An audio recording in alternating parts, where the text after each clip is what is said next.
Isang mapagpalang araw mga kagimat. Ito na naman si Luy Agimat Itito. At mayroon na namang ipapakita sa inyo mga kagimat, mga kakaibang bagay o mutya mga kagimat.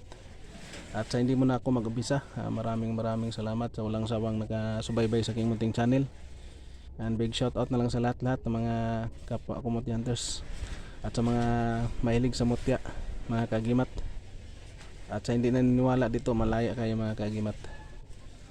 At wag lang mag-iwan ng hindi magandang komento mga kagimat, kasi babalik din sa inyo yan mga kagimat. Yung ginagawa ko dito ay ito ay patas at tama lamang mga kagimat, kasi wala akong ginagawang masama sa kapwa mga kagimat. Ang ipapakita ko mga kagimat, ito ay uri na naman tayo ng ito, may mga mutya din ito mga kagimat. Ito ay uri ng kahoy na talikop mga kagimat. Ito yung talikop na kahoy, pero ang kagandahan dito mga kagimat, pangalawang bisis na ito na mayroon siyang naka ipit na bato mga kagimat or mutya mga kagimat.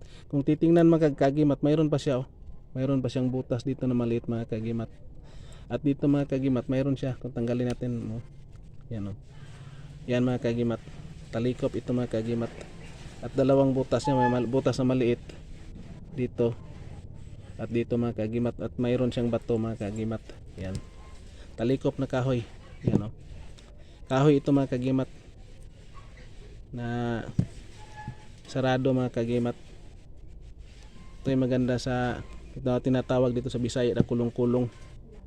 Ito yung maganda gamit kahit saan ka kahit makurne ka pa mga kagimat, ay makaligtas ka pa rin mga kagimat, labas ka kasi may protektado ka ng kahoy na talikop.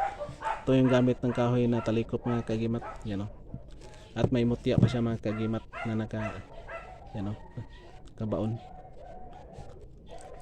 At pangalawa natin mga kagimat, ito kaibahan nito mga kagimat, ito ay kahoy ito mga kagimat na nagiging bato na lusot. Iba yung kahoy na lusot na ito yung akin mga kagimat. Tingnan nyo dito yung kanyang mga kagimat kahoy, at saka ito din lumusot siya mga kagimat. Pero kaibahan dito mga kagimat, siya ay nagiging bato na mga kagimat. Sulit na mga kagimat, kahoy na nagiging bato at may siya mga kagimat, lusot. Yan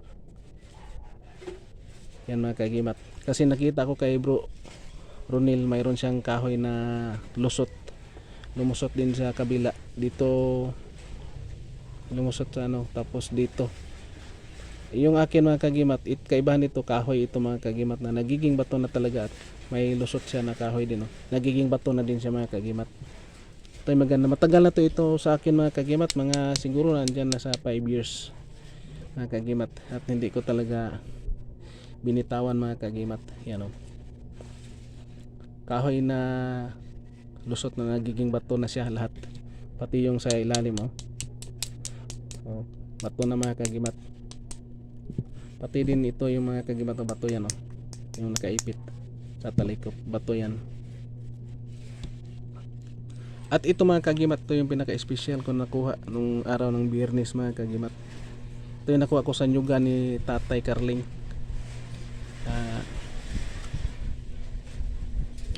Naglakad kami doon sa nyugan niya, pero nakachamba talaga ako, nakakita mga kagimat. Ito ay tawag dito sa Bisaya, laya na bunga ng nyug na maliit, o para i-harvest na mga kagimat o maggawing kopra. Pero ito maliit mga kagimat. Tansya ko dito mga kagimat, may laman ito.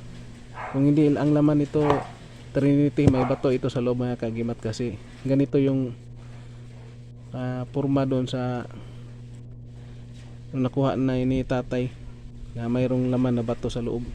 Kung titingnan mga kagimat, magaan lang siya, pero tansya ko dito mga kagimat, may laman siya sa loob. Pero hindi ko to biakin mga kagimat, kasi sayang man, at hindi naman siya gaano kalakihan mga kagimat. Malagay lang siya pwede sa bulsa or sa bag, at magaan naman siya mga kagimat. Kung titingnan natin mga kagimat, parang pangil siya mga kagimat, ang itsura niya mga kagimat. Yan Titingnan natin parang pangil mga kagimat. Yan oh. Tapos may cross pa dito mga kagimat oh. Tingnan nyo mga cross, parang espada mga kagimat oh. Dito yung ano niya. Oh. May cross yan mga kagimat dito. At saka yung ganyan oh. Tingnan nyo mga kagimat. Kaya nakachamba ako ng bernis mga kagimat, nakakuha ako. Tansya ko dito mga kagimat, may laman talaga ito mga kagimat. Kung hindi Trinity, bato.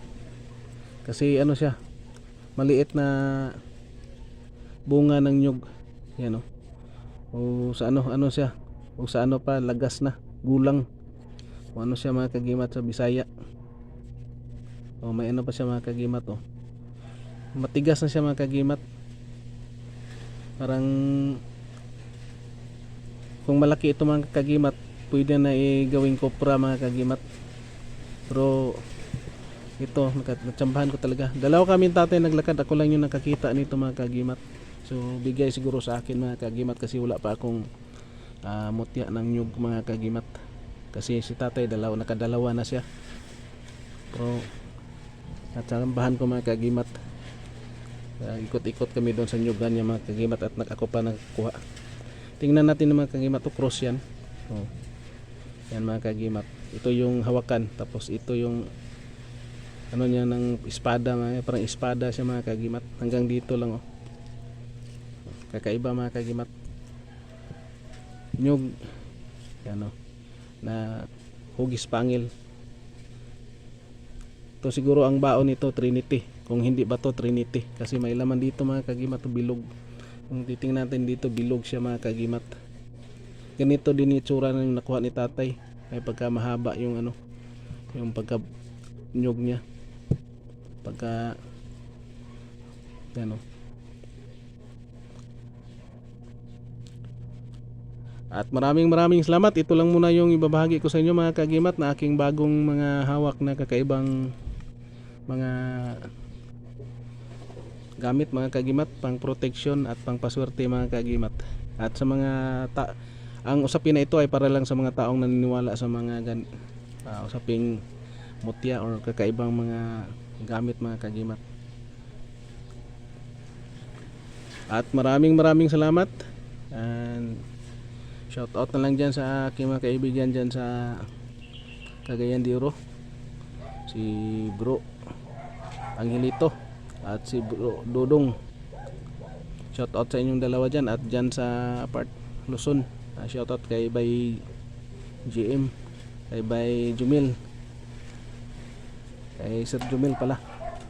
At sa lahat na aking mga kaibigan na nanonood sa aking video na ito, big shout out na lang sa inyong lahat. And salamat sa inyong walang sawang suporta. And thank you for watching. And please like, share, comment, and subscribe mga kagimat. And God bless ating lahat.